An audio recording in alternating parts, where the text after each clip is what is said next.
What's up, everybody? Welcome to Fanatically Speaking. I'm Kent. I'm Log Off. I'm the Log Off legend. And we're here to say everything that every fan is thinking, but louder and probably a little crazier.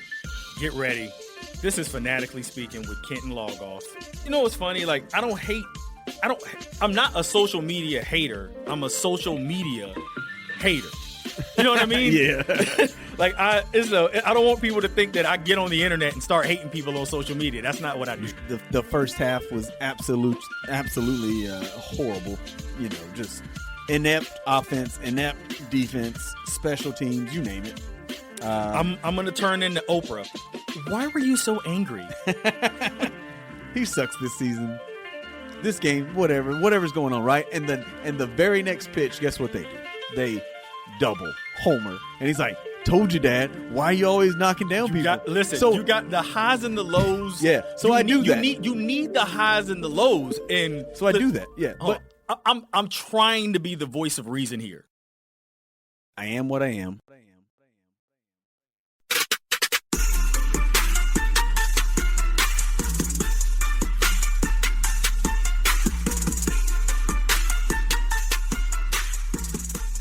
Hey, what's up, everybody? Welcome to another episode of Fanatically Speaking. I'm Kent, the co-host and promoter.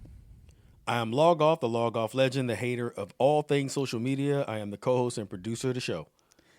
And today's episode, we're going to touch coaches. We mentioned it. Let's touch all on those coaches. Yeah, we're gonna get into coaches, the firings, who could be hired, all the openings in the NFL.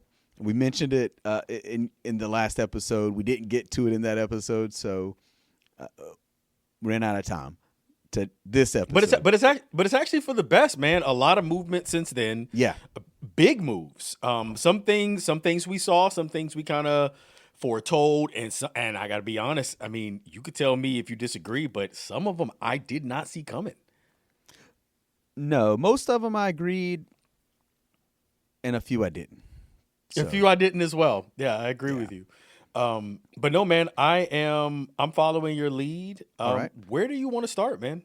Yeah, so let's just go off right now. Let's just name the teams that fired their head coaches or parted ways and have openings. And as I name the team, I'll tell you who they fired or parted ways with. That's a nice way to say it. The Baltimore Ravens. We'll start big. After 18 years, they have let John Harbaugh go. Mark Andrews. Do you want to rattle these off one by? Do you want to rattle these off one by one, or do you want to go? Okay, but I didn't know if you wanted to go name them out, and then we go into it. Yeah, I'm gonna name them all, and then we'll just hit them all. Cool. Let's go. Yeah. So Ravens, after 18 years, they let John Harbaugh go. The Atlanta Falcons let go of Raheem Morris. Earlier during the season, the Tennessee Titans, Brian Callahan. The Arizona Cardinals, your boy, Jonathan Gannon. Got it. The Las Vegas Raiders let go of Pete Carroll after just one season. The New York Giants, also during the season, let go of Brian Daboll. And those stinky Cleveland Browns got rid of Kevin Stefanski. So those are all the openings. I named the coaches. And I don't know, what would you like to get into first? Like, what's the best? What's going to, let's just do this. How about what surprised you? Okay, so a couple of them surprised me, but for different reasons. The Raheem Morris in Atlanta surprised me. Yes, me too. Not necessarily because of, the fact that they literally ended with the same record as two other teams in their division, but mainly the way they did it and how quickly they did it. It was like I don't think they let that dude leave the stadium before they fired him. Like, it was like that game was over and it's like, yeah, let's get his ass out of here. I think he's demonstrated he's got a tenured career in the NFL as a coach. He's well read. He knows his stuff, and clearly he could lead a team. I didn't see it coming, and I didn't like the way that the Falcons did it. But I mean, they are the Falcons. You know, I it left a bad taste in my mouth. I'm confident that he'll land somewhere else, probably somewhere where he's a little, more appreciated. And even if it's not a head coaching job, I could definitely see him being on someone's coaching staff. Hopefully in the next couple of weeks, somebody will add him, pick him up, and sign him. Yeah, again, really surprised by this one. Didn't see it coming. I think he's been there 2 years. Had him improving, trying to build a culture, trying to do something with that roster. And again, like you said, they're tied with the Bucks and the Panthers with the same record. They just happen to end up, with third place. But you could see something there. But they had a little dysfunction with the quarterback situation. Again, they gave Kirk Cousins the moon and then drafted Michael Penix Jr. So that's their first mistake after hiring Morris was, doing that with the quarterbacks. Because if you're going to give Cousins the money, you should have gave that draft pick, in a first round, you should have drafted somebody that could help your team in another place. Penix looks okay. He's still young. I don't know. They played pretty good with Cousins, so it's hard to really gauge that with the team. But Raheem Morris, again, defense is his background. He had that defense rolling. They was playing way better at the end of the season, knocking off playoff teams or potential playoff teams at times too. And again, like I said, they couldn't wait. Sunday he got fired Sunday. Like you would think, you thought he coached the Raiders, But as you said, is he going to get another chance? Already, Mr. Adam Schefter reporting that he's got interviews with the Cardinals, Giants, and Titans for head coaching jobs. Wow. And like you said, if he doesn't get one of those, there's a lot of spots for a defensive coordinator in the league now. So he'll land somewhere. I don't like it because, he had a little bit of time in Tampa as a head coach, got his feet wet, got fired. It didn't go well. Then he went back to being a coordinator, built himself back up, got this job. And again, you hear all kinds of stuff every time these guys get fired, and it's always like, oh, well, him and the quarterback or him and the players or this, that, and the other. But it seemed like I said, he was on the uptick, and I think he deserved more time than 2 years. So we'll see where he lands. I mean, like I said, that's 3 already. He's got interviews, and hopefully they're serious about that. The Giants, you can see New York, and we'll get into them, but that's a name like normally you think big names, and just based off of this with Raheem Morris here, Titans, they got a pretty good defense, not too bad. They got obviously Cam Ward, so you could see some stuff there, and same for the Cardinals. They got to figure out stuff at quarterback.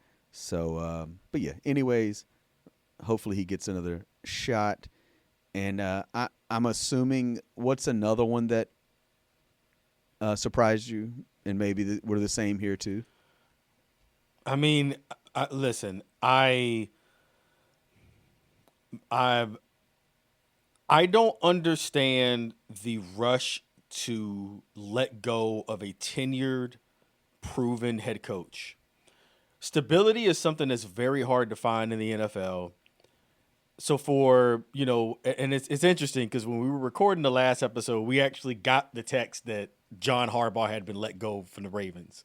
Yes. And, it was almost like, oh, about time he got let go. But the 3 years in a row, the reason why they got bounced out the playoffs had nothing to do with coaching. Zero to do with coaching. It was just, flimsy things that took place. One of them was a fumble. The other was the Andrews drop. And then obviously the missed field goal this year. That ain't got nothing to do with Harbaugh. So it's just, I was confused by it because stability is something that's so important. And the Ravens will be fine. They'll be able to go get another head coach.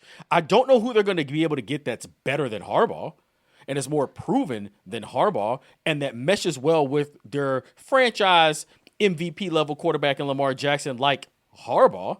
But it shocked me. And a lot of this I think is just, breath of fresh air, bring somebody new in, just kind of mix things up and see what else you can do.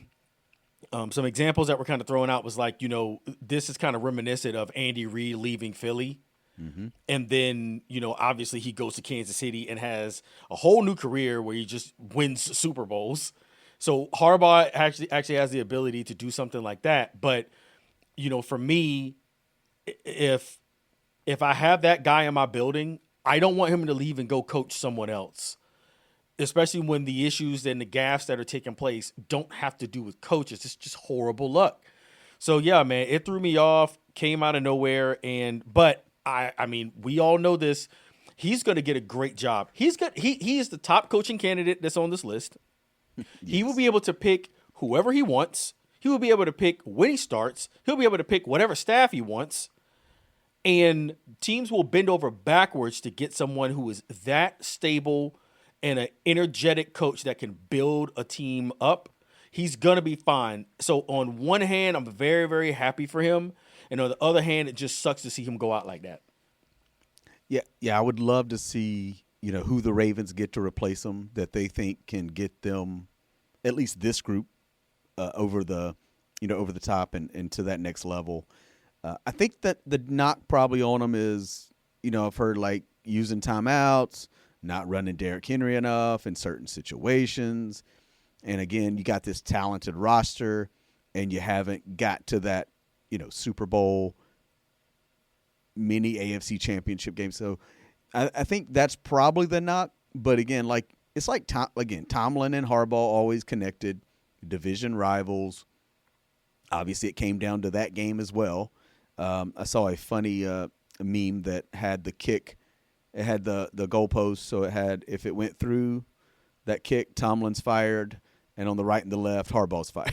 So yeah, well, yeah, and that's the other thing that, and I'm sorry, I hate to cut you off, but that's the other thing that I hate about sports culture in general. Somebody's got to catch that bullet. It didn't matter, and Tomlin. But here's the thing, and we can piece this together, and it's a little too late to do game play-by-play, but if you look at that game, both coaches did everything that they could to win those games. And it came down to one team making a kick and another team missing, or making a kick to win, or a team having the opponent miss a kick for them to win. That's the part that just makes me so angry, because we'd be doing the same thing to Tomlin that we're doing to Harbaugh right now. And they would have got his ass. I'm pretty sure they would have got his ass out of Pittsburgh. You agree, right? I think it would have heated up. Pittsburgh, they conduct business different. I think he had like 1 year left anyways on his deal. Yeah, right. I mean, that game was crazy. It did come down to kicks. Obviously, Pittsburgh missed their extra point that made that kick even a possible game winner instead of a tie. And then, of course, Baltimore, they missed the kick. So, and I don't think with Harbaugh it was so much about this season. Again, I think it came down to other things, the past, however handful of seasons, or again with this group, with the Lamar Jackson, with the weapons, with the team that he's had. Because again, let's be real, face it. This year, they started off losing close games to good teams, and then Jackson got hurt. And when your quarterback's out, there's always a downfall. But then they still came back from what they start 1-5, and still almost made the playoffs and won the division. So, yeah, again, John Harbaugh can coach, and like you said, he's going to get a job wherever he wants. And I'm going to get into more of that in a minute when we get into openings and where he could land. But I don't want to do that right yet. Does that make sense? Okay. Yep. No, sounds good. That works. We'll get back to Harbaugh. So those were the two, right? We agree those were the two that surprised us. The other ones, not really shocked. And again, I could probably add a couple more names to the list that got fired. But they get to live to see another day in the NFL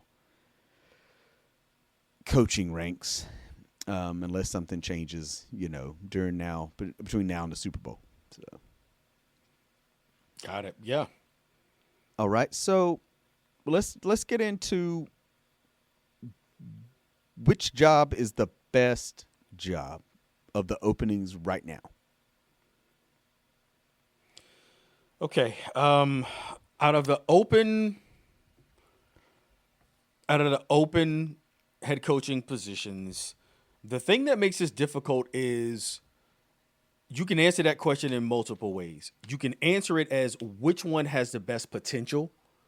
You can answer it as which one has the most longevity and which one you can like win out of the box. You know what I mean? Mm-hmm. Obviously, the one that you can win out of the box is probably going to be Baltimore. Yes. Veteran team, leaders. You've got great players at the skilled positions, and you can always go out and get more talent. But out of all the jobs, and this is probably going to be a little, maybe be a little surprising. When you got a team that's young with a lot of cap space and you still got a developing quarterback, I think you got to take that Tennessee Titan job.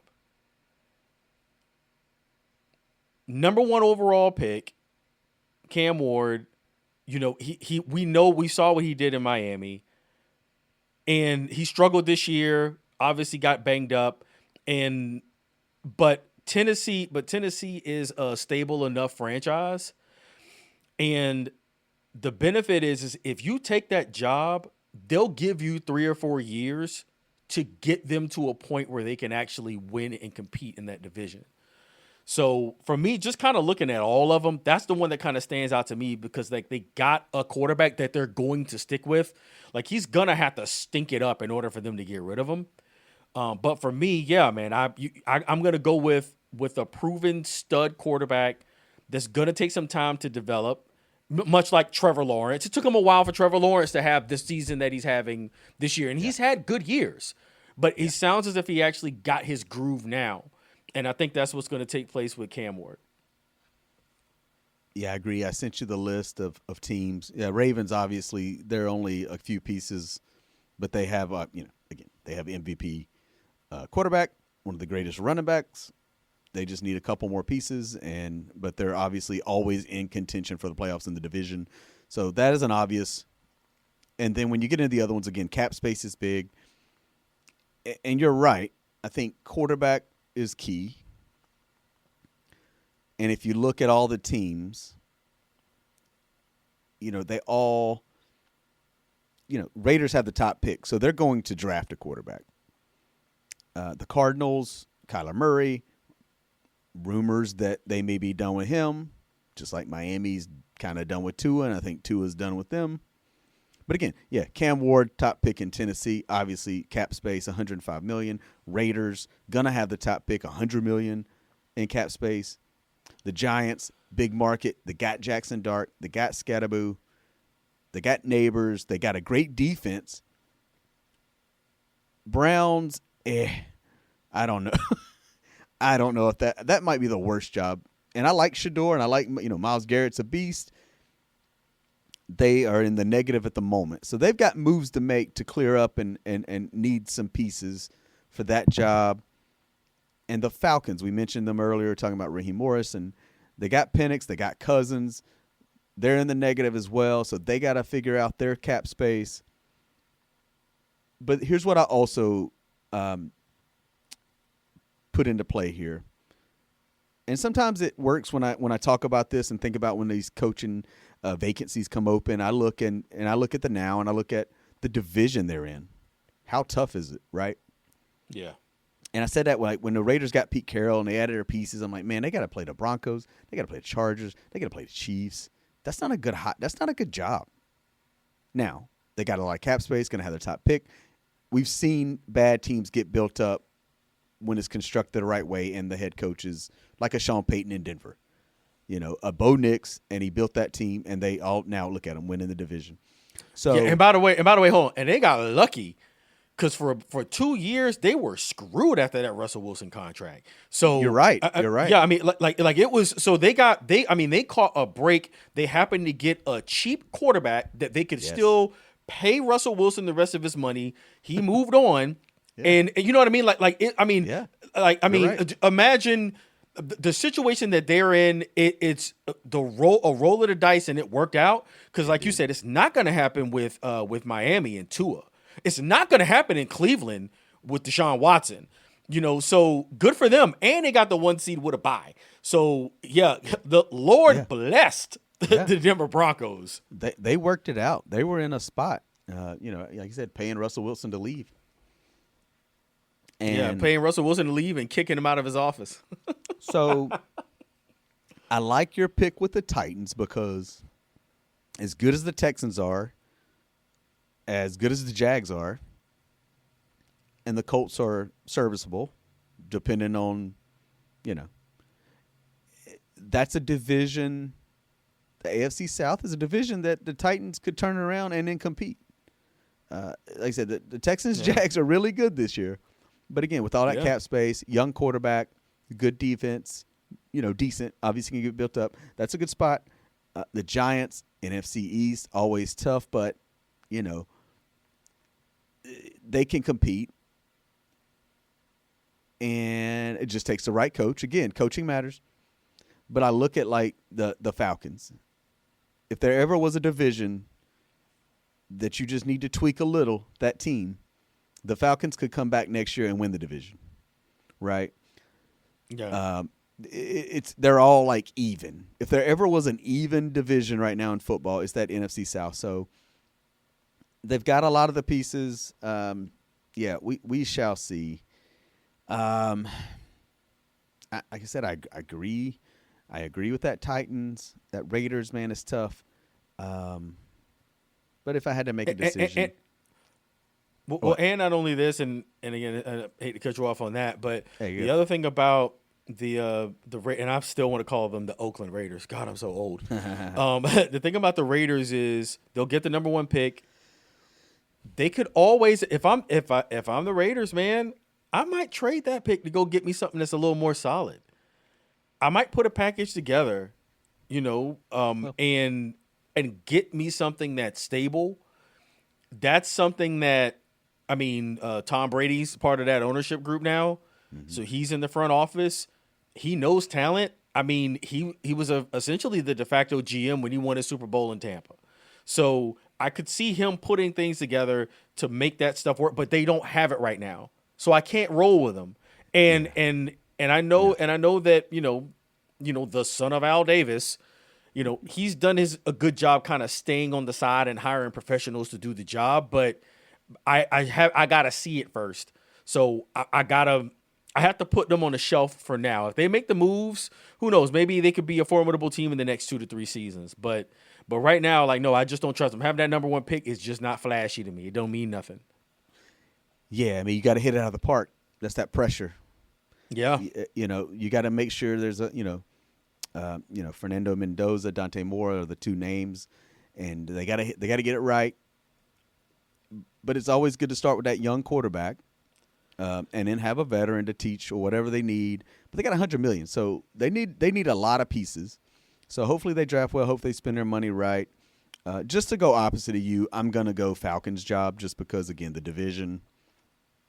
Not that I completely am sold on another season of Kirk Cousins and his cement feet. But or Michael Penix, like he looks at times he looks good and then times he doesn't. So I'm not quite sure yet. He's not terrible, but again, it may see who knows who they hire and can turn that around. But that's a winnable division, easy. Sounds good. All right, and we're just going to keep moving here and get into. I'm going to go back to John Harbaugh. Okay. At the moment. Where is the best spot for John Harbaugh? Since he's the top name, we went through the best job opening at the moment. But I will tell you this. Again, Adam Schefter reported 45 minutes after John Harbaugh was fired, his agent received calls from 7 NFL teams. Now, there's 7 openings. One of those are the Ravens. So I don't think the Ravens called. You know what I mean? Well, there was actually another report that came out not too long after that. Okay. That additional team was actually the Jets. Really? That said that if he wanted that job, that it was his, Okay. and he politely declined. Okay. I don't blame him there. So that's that extra team that was willing Yeah. to let go of their head coach to bring him. I had not seen that. So Got it. that was that took the not. We're gonna still have fun with this because I was wondering, like, is it a team that sucked and decided to keep their head coach, but now John Harbaugh's out there and it's like, let me just call real quick, and and there's gonna be other teams like that, and I think there's playoff teams like that, and that's where we can have fun with this.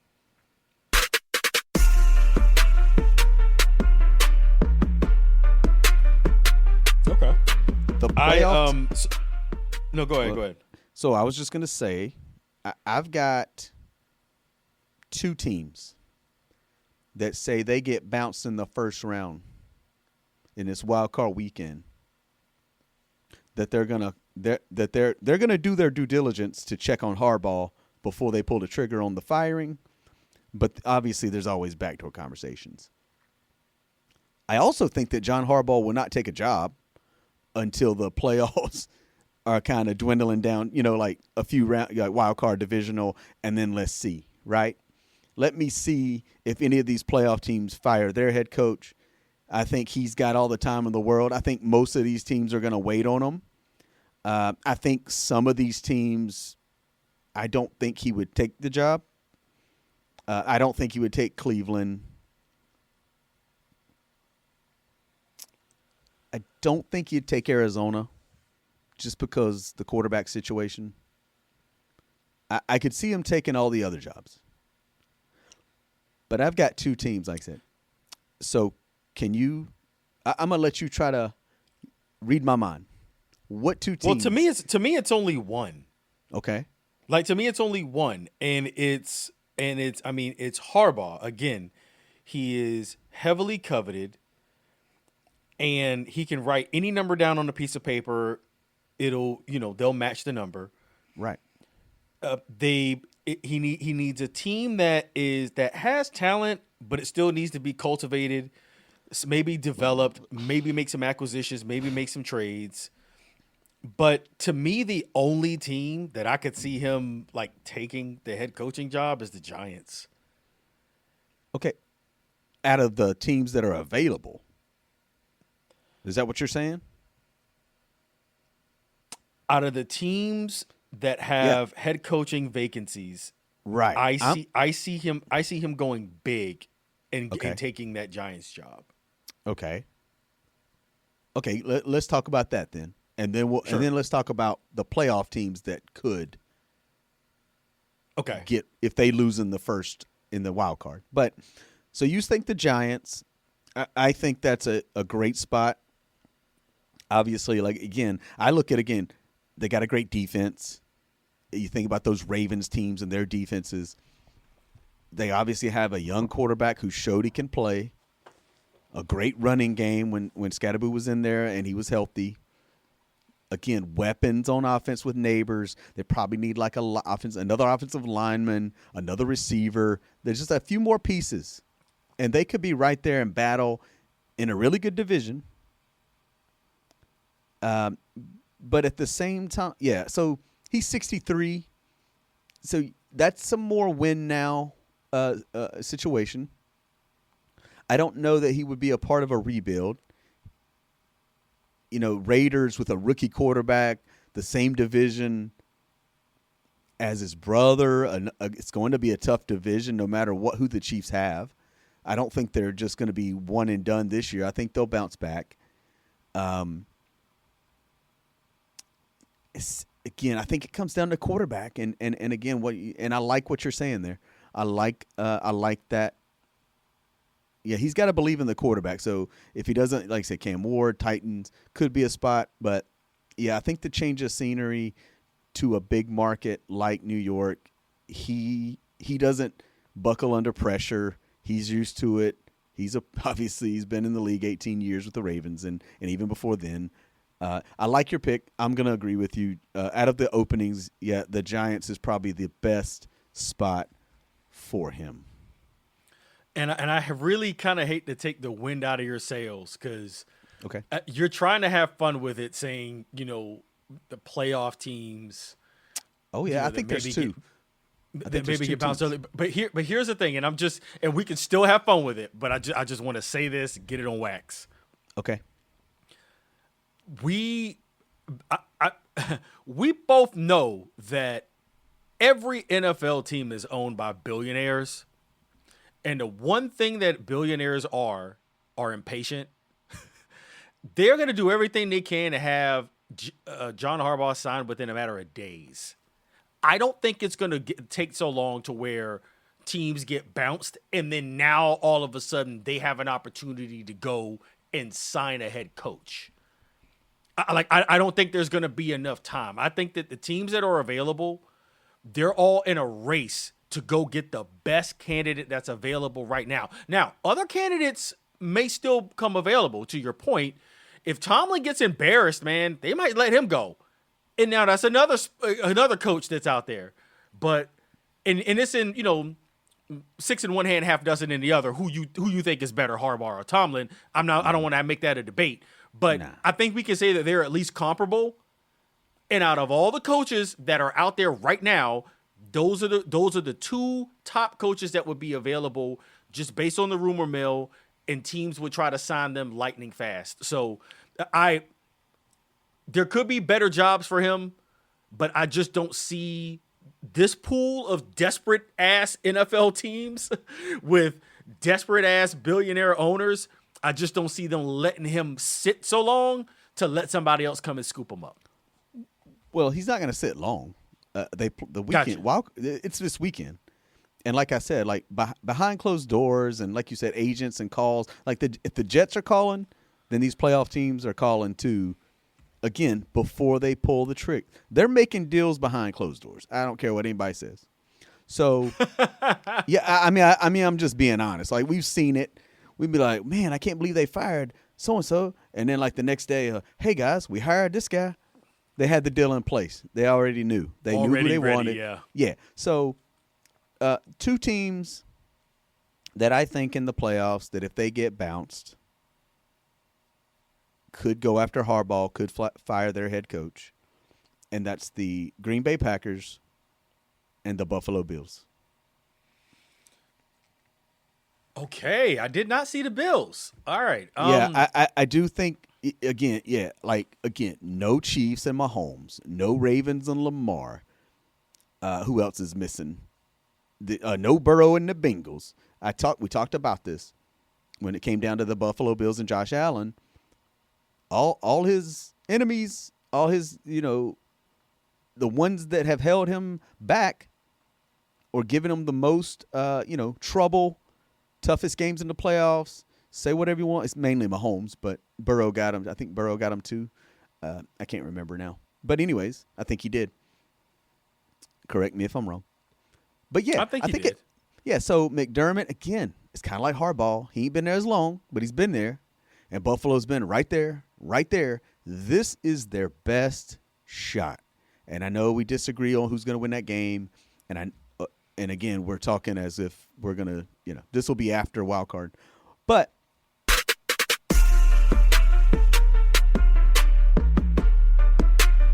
I don't think John Harbaugh makes the Bills that much better. He's a better coach, for sure. But I don't see him being the thing that gets Josh Allen and the Buffalo Bills over the hump, if that makes any sense. It wasn't something that I thought about. When I hear John Harbaugh, I think a franchise that's flailing in the ocean and they need a life preserve to come and save. They need someone to rescue them. That's how I see Harbaugh. I don't see. I just don't see teams that have success, that have a foundation, that need him to push them over the top. I mean, you can say whatever you want to about. Now, the other thing that is intriguing is if he does go to the Bills, he's still right there in that same conference as the Ravens. So yeah. I think that would be fun. But other than that, like, I don't know. Saying, it doesn't move me a lot. It doesn't move me a lot. not necessarily does he make them better. I'm just saying I could see the Bills and the Packers after another failed season, failed playoff appearance. Just saying, maybe LaFleur, some of his decision making, or that he didn't get it done. Even without Parsons, they're still loaded on offense. All these things, and they lose to the Bears, right? Even though it's on the road. Same with the Bills. Okay. I just see those two teams. They could say, "Let me try to get a deal," and if Harbaugh's interested, then they make then it's happening. But if not, then it's nothing, right? Then he can go on and pick out of the openings, or he can go get a nice cushy TV job. We don't know what Harbaugh's going to do, but yeah, those came to mind. I'm not saying the Bills are going to fire McDermott. I'm not saying the Packers are going to fire LaFleur. I could just see those two teams with a quick exit, saying maybe there's time for a change. Let's see if Harbaugh's interested. And those two teams are ready to compete day one. And that's what I think would be intriguing for Harbaugh, to not try to rebuild a team. Again, he's 63. It's not terribly old. But again, he's got 10 years at the most maybe to coach. So why not go for a team that's win now ready? And the Ravens and Packers, obviously playoff teams. I mean, the Bills and the Packers are ready now, and I think that could be something for him. But again, we don't know what's going to happen. And again, I do laugh at if I'm some of these other teams that didn't make the playoffs, I would have called as well and checked, like Miami, like Tampa. Who else? Yeah, that's probably it. Cincinnati. I think. I would have called, man. But I think the funniest thing, like you mentioned, like Tomlin could get ousted. What else would be greater? No, I'm not saying great. I don't want Tomlin to get fired, but just say he did and Harbaugh took the Steelers job. That'd be amazing. That's a hell of a flip, But also, the other thing is, and this just goes to show. I mean, you mentioned Harbaugh's age. It's like I knew that, but it didn't feel like it. I feel like he's a dude who's still in his 50s. So I mean, yeah, I mean, so when the Steelers don't get rid of anybody, so as long as he has some success at all, he'll keep that job, like you said, for a decade. But typically, they like to go younger, and they allowed Tomlin to kind of build this fantastic resume for one of the most storied franchises in all of sports with the Steelers. So I mean, that would be crazy to see. And yeah, I mean, there's still a strong chance that he gets let go too, depending on how things go in the playoffs. But yeah, I mean, at the second, that remains to be seen. All right. So that's Harbaugh. I just want to go through a couple of names real quick. Here's some guys that I found out, I got the message today about that they're interviewing. We mentioned Raheem Morris has 3. Harbaugh can interview wherever he wants. Good old Mike McCarthy apparently is going to he's going to interview with the New York Football Giants. Jason Garrett's going to interview with the Tennessee Titans. That's interesting. You hear some other names: Brian Flores, Joe Brady. I think another good one was Deion Sanders in Cleveland. I don't see that happening, but you want to be relevant? I mean, I had not heard that. Yeah. That makes my head hurt. Why? It was again, it's the internet. That sounds like something either some blogger made up or something that Deion's agent put out there. Yeah, it was kind of like someone trying to put it out there into the world. Cliff Kingsbury's name's been brought up. Of course, he's been a head coach in Arizona, so I don't know. There's other names that are out there. I think we kind of figured, from this conversation, obviously Harbaugh's the big name, and I think of the openings, I think we agree that the New York Giants would be a great spot and the best spot for them. Throws them in the NFC. away from his brother, away from the Ravens. Not that he cares. Again, I think Atlanta is is kind of sneaky good spot. It just depends on what he wants, man. He's going to do his homework. Like I said, he could be another Sean Payton, take over a team that it doesn't look like it's a good outlook, or give him a couple years, and then all of a sudden he's got his quarterback, he's got his defense, he's got everything he needs, and all of a sudden he's back on top. But yeah, man, I think that unless you got what else you got? Anything else on this? Not really, man. I think you covered it well. Like it's when you get into so many of the hypotheticals, a lot gets kind of lost in the sauce. True. But I mean, it's I will say this, the out of all the names that you mentioned, the one that was the most surprising to me that I was not expecting to hear, and it's a double-edged sword, and I hate to be the guy to do this, but when Brian Flores' name was brought up, I cringed a little bit for a couple of reasons. One, because I don't know if you know this. Do you know that he's still in the middle of that lawsuit with the Dolphins? With the Dolphins, the NFL? Yeah. Yeah. No. With the Dolphins. With just the Dolphins. Correct. Hey, I do know he's in. There's still pending still litigation involved. for that. Yeah, like that. Yeah, that case is still open. Like there's still an investigation. Like all of that is still going through. There's still lawyers. It's still in the courts. Yeah. That's the first thing. And then the second thing is, obviously with Flores, I'm sitting there and I'm thinking like, I hadn't heard or thought about him getting a serious head coaching offer. Is this just them checking the box for the Rooney Rule? That was where my mind went to, those two places consecutively when you said his name. Well, I mean, I'm not going to go on a rant on the Rooney Rule, but, you know, the teams, you kind of know when teams interview people, certain guys, and I'm like, yeah, they're not hiring him as the head coach. I forget the name. I wish I could think about it. Last year, the Patriots.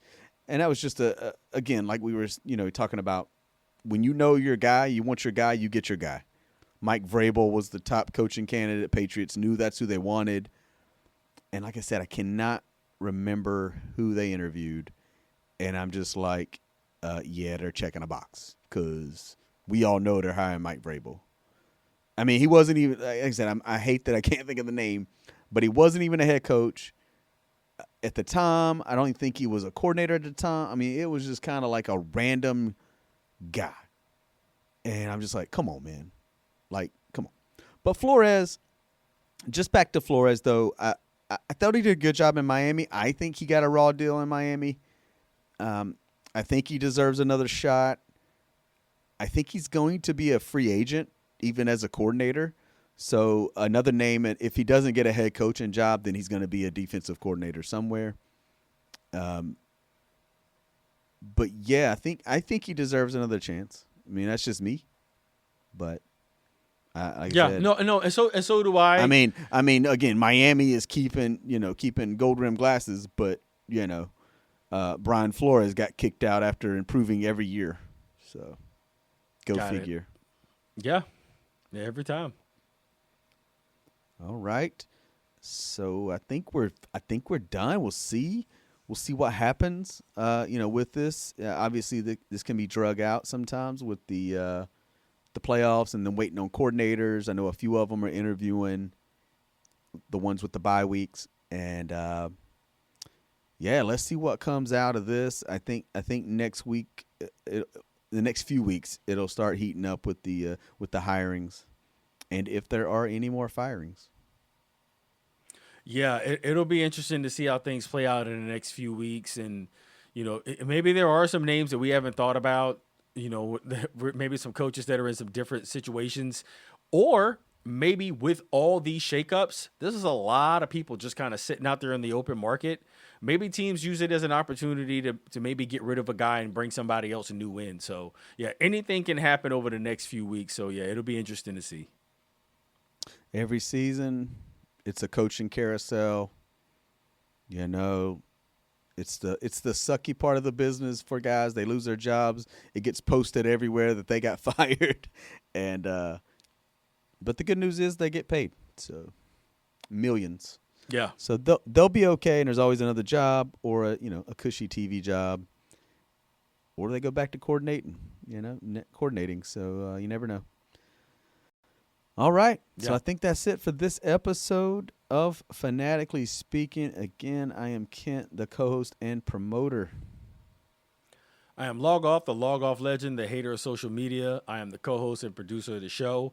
And I'm not going to forget YouTube this time. YouTube, TikTok, Instagram, Facebook, all of our socials. Follow, like, subscribe, share. And we're on all podcast platforms, Apple, Amazon, Spotify, iHeartRadio. Anywhere you get podcasts, that's where we are. You going to tell everybody to tap that app? Tap that app, man. That's right. We know most of you on your phone. You own something. Tap that app, listen, and share. That's the two big ones that I just keep stressing. Listen and share, spread the word. And obviously, like you said, we always like comments. We don't get a lot, but, send us comments. Send us a message on Facebook, wherever. Just letting us know what you like, what you don't like, what you want to hear, what you don't want to hear. And go ahead and send it on over. It'll show up on there. Yeah, obviously we didn't mention this last episode, but you never know. We do mainly sports. We did our Diddy December, and for that documentary, but we hit sports, we hit movies, we hit all kinds of pop culture. At times, we try to do a mix, mainly sports. But yeah, man. I think that's all I've got. Same here, man. That's all I got, too. All right. We out. All right. Let's kill it.